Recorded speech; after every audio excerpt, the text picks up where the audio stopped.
Hello, it's GotAUkulele.com back. It's the first instrument review of 2019, and this is a model which is absolutely hot off the presses, as it were, only just in shops worldwide now, and it's another instrument from Epiphone. Remember, this is the summary review only. Be sure to read the full review on the website. You'll get a lot more detail there. Now, regular readers, viewers of mine will remember that I reviewed the Les Paul made by Epiphone, and I didn't really like it very much. I think it was all style over substance. It didn't work very well as a ukulele. That went on to be one of the most divisive reviews I've ever done. People still send me nasty messages saying you've got it all wrong, you're out to trash Epiphone, you've got some sort of vendetta. I don't. I play Epiphone guitars. I really like Epiphone, the value wing of the Gibson Guitar Company. They make some excellent instruments, but that Les Paul was not an excellent ukulele. So making a ukulele on the basis of a guitar, I don't really like that concept anyway, but they've done it again.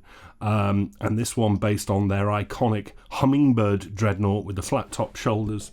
This is the Hummingbird Tenor from Epiphone. Yeah, okay, now a lot of people are probably going to prejudge this and think they know what I'm going to write and say about it, but let's have a look. So, based on that classic Hummingbird, as used by people like Keith Richards, he wrote Sympathy for the Devil on a Hummingbird, really iconic guitar, and it's a dreadnought shape, so not really a ukulele shape, so no narrow waist, much squarer. I don't dislike that. I've got a handmade ukulele made by KM Ukuleles in the UK that made a dreadnought, and because of that wider waist, it can help with bringing out the mids, giving it a slightly fuller voice to a standard double bout ukulele shape. So I've got no gripe with that. Could not be more different from the Les Paul, which was kind of a very small sound chamber and very heavy and very just didn't need to be acoustic at all. This is built like a normal ukulele. This is a full sound chamber. It's a solid two-piece spruce top.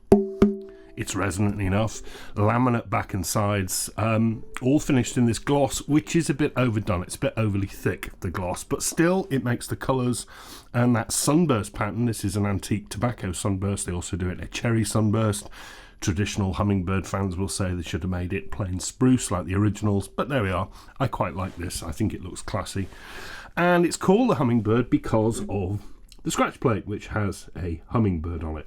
Now, I don't like scratch plates on ukuleles. I don't see the need for them, but you couldn't make a hummingbird without using the scratch plate because that's where it takes its name from. So that has to be there. So as I say, solid spruce top, laminate mahogany back and sides, gloss finish, hand-rubbed sunburst finish. That bridge is made of grenadillo wood, don't know what that is, in a reverse belly style, very much like the guitar. It's a slotted bridge, fitted with a material called Urite for the saddle. I've googled and googled and googled. I don't know what Urite is. It looks like plastic. It is flat-topped. Decoration, cream binding to the top and the back with some purfling on the top edge. Nice enough. And a sound hole rosette transfer. All done quite nicely. Inside, simple.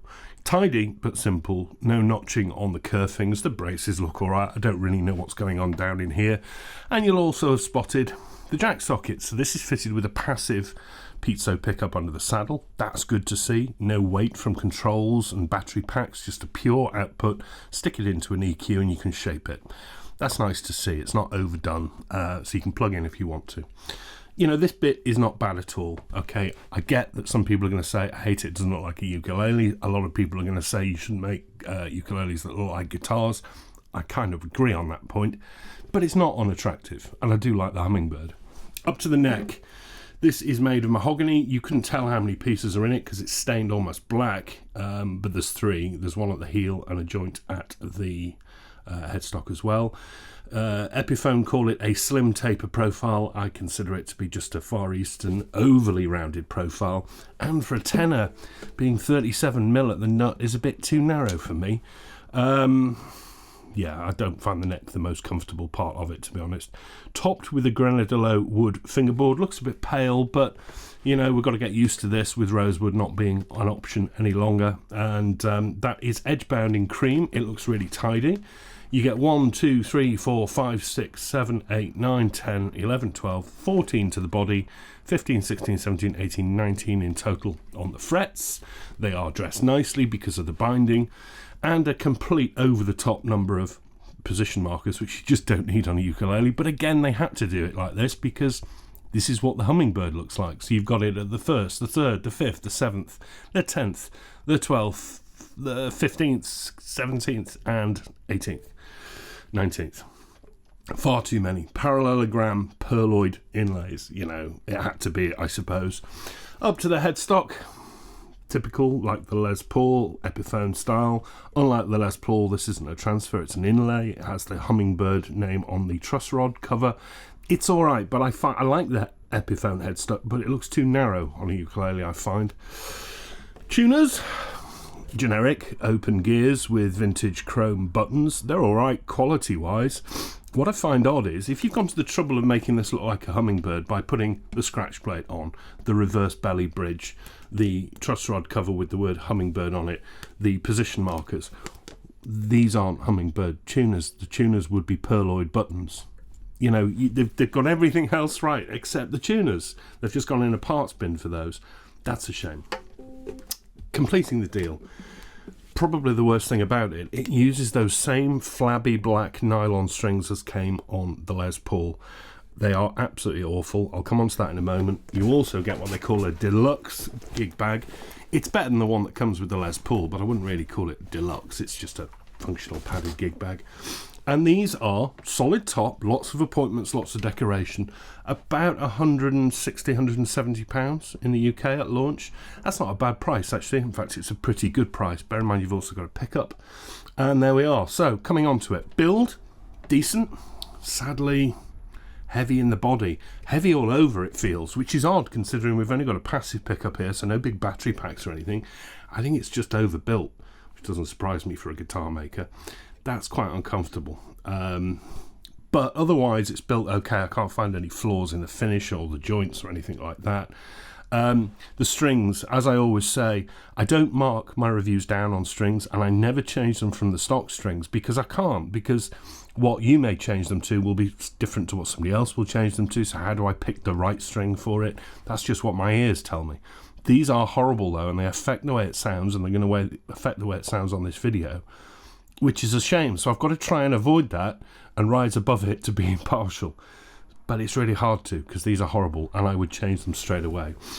What did surprise me though, it could not be further from the Les Paul. It's got good volume. Well, I say good volume, reasonable volume. I think that would be improved with a string change. The sustain is strangled. It's just like it's fighting to do more, but it can't because of the strings. I've got equalization obviously on this video, so you have to bear with me. But it's just not really there. But again, I am absolutely sure this would change with a better string set. Put some fluorocarbons on it, it might be really zingy. But I do quite like the tone. It's got a pleasant...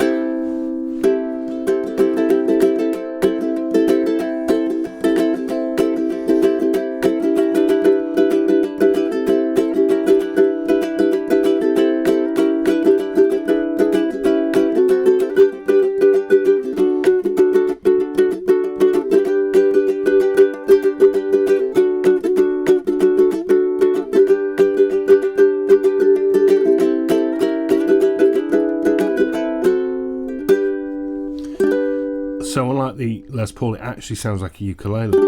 And there's something you could do with this. You can improve it with strings, I am sure.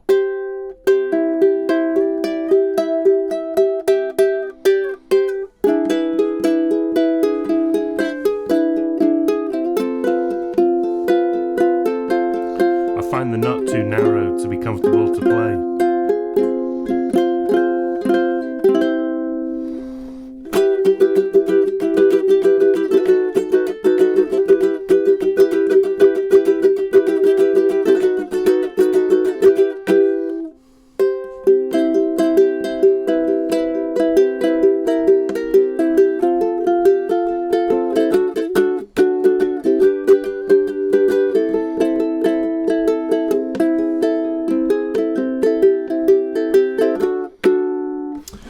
You know, it's not my cup of tea, but it doesn't get an avoid. It doesn't get a bad score, actually. This is far, far better than the Les Paul. There are things about it I don't like. I wouldn't personally buy a ukulele that looks like a guitar like this. There's just too many appointments that you just don't need on a ukulele. The strings are woeful, and it staggers me that a company like Epiphone, who are kind of masters of musical instruments, would put a new instrument out that like this with these strings. Did anyone play it? Just a string change would change this. I am absolutely convinced. I'm not going to do a recording with it plugged in, but I plugged it in. It's generically piezo, but thankfully the volume is even across the strings. You'd be able to tweak that with an EQ, so I've got no problems with that at all. The price is good. The build's all right. It's too heavy for me, too narrow at the nut. So sort of swings and roundabouts, but no, I'm not trashing it. I'm not trashing it at all. If they'd have built the Les Paul like this, they would have been onto something much better than they were. This isn't perfect, but it's nowhere near that quality. The Epiphone Hummingbird Tenor out now in Epiphone dealers. It doesn't totally suck. It's all right. It's all right, actually. Back next week, heading into 2019, loads of reviews coming up. I will see you very soon. Do remember to check out the full written review and consider the Patreon. It does help me out and keep this site going and allows me to bring more instruments to you. And they all get used, and then they all get donated to kids' charities locally, so you're helping out as well. See you very soon. Enjoy the rest of your weekend.